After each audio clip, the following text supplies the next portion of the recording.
अपने विचारों पर ध्यान दो, क्योंकि वह तुम्हारे शब्द बनेंगे। अपने शब्दों पर ध्यान दो, क्योंकि वह तुम्हारे कर्म बनेंगे। और अपने कर्मों पर ध्यान दो, क्योंकि वह तुम स्वयं बनोगे। गलती उसी से होती है जो मेहनत से काम करता है। निकम्मों की जिंदगी तो दूसरों की बुराई खोजने में खत्म हो जाती है। इज्जत इंसान की नहीं होती, जरूरत की होती है। जरूरत खत्म तो इज्जत भी खत्म। बोलना सीखिए, वरना जिंदगी भर सुनना पड़ेगा। उड़ने में बुराई नहीं है, आप भी उड़ें, लेकिन उतना ही जहाँ से जमीन साफ दिखाई देती हो। सिर्फ वो लोग आपकी परवाह करते हैं जो आपको तब भी सुन सकते हैं जब आप चुप होते हैं। चिंता उतनी ही करिए जितने में काम हो जाए, उतनी नहीं कि जिंदगी ही आपकी तमाम हो जाए। आप अपने शब्दों को चाहे जितनी भी समझदारी से बोलिए, लेकिन सुनने वाला आपकी योग्यता और अपने मन के विचारों के अनुसार ही उसका मतलब निकालता है। यकीन करो, जो तुम्हें भूल चुका है वो भी याद करेगा। बस उसके मतलब के दिन तो आने दो। कहानी जिंदगी की यही है कि इसमें मन चाहा किरदार किसी को भी नहीं मिलता। जिंदगी तो अपने दम पर ही जी जाती है, दूसरों के कंधे पर तो सिर्फ जनाजे उठाए जाते हैं। आपकी मुस्कान, आपके चेहरे पर भगवान के हस्ताक्षर हैं, उसे अपने आंसू से धुलने या फिर क्रोध से मिटने ना दें। कोई भी व्यक्ति हमारा मित्र या शत्रु बनकर संसार में कभी नहीं आता। हमारा व्यवहार और शब्द ही उसे हमारा मित्र या फिर शत्रु बनाते हैं। जो व्यक्ति हर वक्त दुख का रोना रोता है, उसके द्वार पर खड़ा सुख बाहर से ही लौट जाता है। जिसके पास उम्मीद और आस है, वो जिंदगी के हर इम्तिहान में पास है। हर कोई अपना नहीं होता, और यही दुनिया का सच है। कितने अजीब है ना ये जमाने के लोग, खिलौना छोड़कर जज्बातों से खेलते हैं। महान दिमाग विचारों की चर्चा करता है, औसत दिमाग घटनाओं की, और छोटा दिमाग लोगों की चर्चा करता है। अहंकार न पालिए जनाब, वक्त के समंदर में कई सिकंदर डूब गए हैं। इन 5 जगहों पर हमेशा चुप रहें, जहां आपके शब्दों की कोई कीमत नहीं हो, जहां बोलने के बाद आपको पश्चाताप न करना पड़े। अगर आपके बोलने से किसी का दिल दुखता हो, और चौथा, अगर आप गुस्से में हो, क्योंकि गुस्से में इंसान बिना सोचे समझे कुछ भी बोल देता है। पांचवा, जहां आपको समझदारी से कोई सुनने वाला ना हो। किसी का कष्ट देखकर अगर तुम्हें भी कष्ट होता है, तो समझ लेना तुम्हारी आत्मा में परमात्मा विराजमान है। सिर्फ सुकून ढूंढिए, जरूरतें कभी पूरी नहीं होती। जिंदगी में सारा झगड़ा ख्वाहिशों का है, ना तो किसी को गम चाहिए और ना ही किसी को यहाँ पर कम चाहिए। जिसके इरादे हमेशा साफ होते हैं, कई बार लोग उसके ही खिलाफ होते हैं।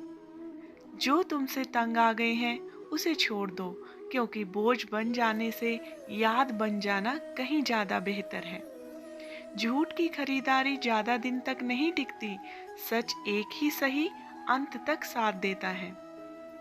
किसी इंसान के आज को देखकर उसके भविष्य का मजाक मत उड़ाओ, क्योंकि समय में इतनी शक्ति है कि वो कोयले को धीरे धीरे हीरे में बदल देता है। समय जब फैसला करता है, तब गवाहों की जरूरत नहीं होती। इंसान का काम तमाम करने वाला शब्द है, कल करूँगा। ना तो अधिक बोलना अच्छा है, ना ही जरूरत से ज्यादा चुप रहना। जैसे बहुत अधिक वर्षा होना भी अच्छा नहीं, और बहुत अधिक धूप भी अच्छी नहीं होती। विचार कीजिए, जब हमारा जन्म हमारी मर्जी से नहीं होता और मरण भी हमारी मर्जी से नहीं होता, तो इस जन्म मरण के बीच में होने वाली सारी व्यवस्था हमारी मर्जी से कैसे हो सकती है। जिंदगी में हर मौके का फायदा उठाओ, पर किसी की मजबूरी का नहीं। अगर जिंदगी मौका देती है, तो फिर कभी ना कभी आपको धोखा भी देती है। दुनिया की सबसे अच्छी दवा है जिम्मेदारी। एक बार पी लीजिए साहब, जिंदगी भर थकने नहीं देगी। जीवन में प्रयास सदैव कीजिए, लक्ष्य मिले या अनुभव, दोनों ही अमूल्य हैं। जिंदगी में तकलीफें तो हवा के झोंकों सी होती हैं, जो आती हैं चली जाती हैं, पर जब जब आती हैं तो ये सभी के नकाब उतार कर ही जाती हैं। जो आपने सोचा है जरूरी नहीं वो आपको मिल जाए, मगर जो भगवान ने सोचा है वो आपको जरूर मिलेगा। इंसान कर्म करने में तो अपनी मनमानी कर सकता है, मगर फल भोगने में नहीं। अपना वो होता है जिसके साथ बातें खुलकर की जा सके, ना कि संभल कर। मनुष्य अहंकार और गलतफहमी के कारण महत्वपूर्ण चीजों से दूर रहता है। गलतफहमियां सच नहीं बताती और अहंकार सत्य को देखने नहीं देता। अगर जिंदगी आपके साथ खेल खेल रही है ना, तो आप निश्चिंत एक बेहतर खिलाड़ी हो के जिंदगी का काम है ठोकर मारना। बिखरना है निखरना है, यह तो आप पर निर्भर करता है।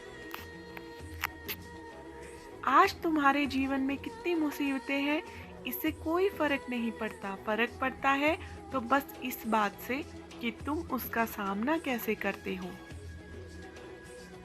मनुष्य को इस संसार में जो कुछ भी मिला है उसमें उसको खुश रहना चाहिए, और जो नहीं मिला उसके लिए दुखी नहीं होना चाहिए। इंसान ने जितना उसके लिए सोचा है, भगवान ने उसके लिए उससे ज्यादा सोच रखा है। इसीलिए कभी भी किसी चीज के बारे में ज्यादा चिंता मत करो। प्रभु श्री राम ने घर में विरोध सहा है, कान्हा ने भी समाज में बहुत सहा है। आपके साथ भी होगा, पर इससे ऊपर उठोगे तो ही तो कुछ नाम बनेगा ना। दूसरों पर निर्भर रहने वाले लोगों कभी खुश नहीं रह पाते। इसीलिए इस लायक बनिए कि अपनी इच्छाओं को आप स्वयं पूरा कर सकें। एक गांव में आग लग गई। आग बढ़ती जा रही थी और गांव वाले अपनी जान बचाने हेतु इधर उधर भाग रहे थे। एक चिड़िया ने यह दृश्य देखा और अपनी चोंच में पानी भरकर आग बुझाने का प्रयास करने लगी। वो बार बार अपनी चोंच में पानी लाती और आग पर डालती। जब गांव वालों ने चिड़िया को आग पर पानी डालते देखा तो उनमें भी जोश आ गया और बोले कि अगर ये चिड़िया प्रयास कर रही है तो हम क्यों नहीं कर सकते। सबने प्रयास किया और आग बुझ गई। ये सब एक कौवा देख रहा था। उसने चिड़िया से कहा कि तेरे पानी डालने से कुछ होना तो था नहीं, फिर तू ये क्यों कर रही थी। चिड़िया बोली, मैंने पानी डालने से कुछ हुआ नहीं, लेकिन मुझे गर्व है कि जब भी इस आग की बात होगी तो मेरी गिनती आग बुझाने वालों में होगी, तेरी तरह तमाशा देखने वालों में नहीं होगी। एक बार एक किसान अपने खेत में काम कर रहा था। खेत में काम करते करते किसान की घड़ी खो गई।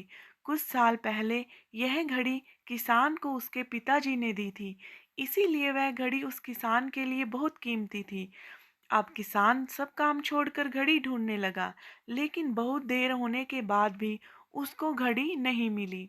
थके हुए किसान ने पास में खेल रहे बच्चों को बुलाया और उनसे कहा कि बच्चों, इस खेत में मेरी घड़ी गुम गई है। मैं बहुत देर से घड़ी ढूंढ रहा हूँ। हाथों में से जो भी मेरा को खड़े ढूंढने में मदद करेगा, मैं उसको एक इनाम दूंगा। इनाम के उत्साह में सब बच्चे उस घड़ी को ढूंढने लग गए, लेकिन इतने बड़े खेत में छोटी सी घड़ी ढूंढना बहुत ही मुश्किल था। कुछ घंटों बाद सब बच्चे जाने लगे। किसान ने भी अब उम्मीद ही छोड़ दी। अब हो घर जाने की तैयारी कर रहा था। आखिर में एक बच्चा उसकी शान से कहा, सब बच्चे चले गए, मुझे बस थोड़ी देर और घड़ी ढूंढने दीजिए। किसान ने कहा, ठीक है, मैं कुछ और देर आता हूँ, तुम देखो तब तक कि घड़ी मिलती है या नहीं। किसान जब 20 मिनट बाद आया तब बच्चे के हाथ में घड़ी थी। किसान आश्चर्यचकित हो गया और बच्चे से पूछा, तुम्हें घड़ी कैसे मिली। सब जाग चुके थे, अब इतनी शांति थी। मैं धीरे धीरे पूरे खेत में घूम कर घड़ी की आवाज़ सुनने लगा।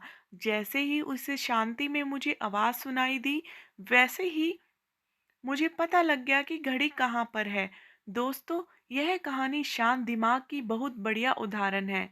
जब तक हमारा दिमाग शांत होता है, हर बड़ी चिंता खत्म हो जाती है और आसपास का शोर भी कम हो जाता है, तो हमारा दिमाग अपने आप काम करता है और हमें हमेशा सही दिशा दिखाता है। धन्यवाद दोस्तों।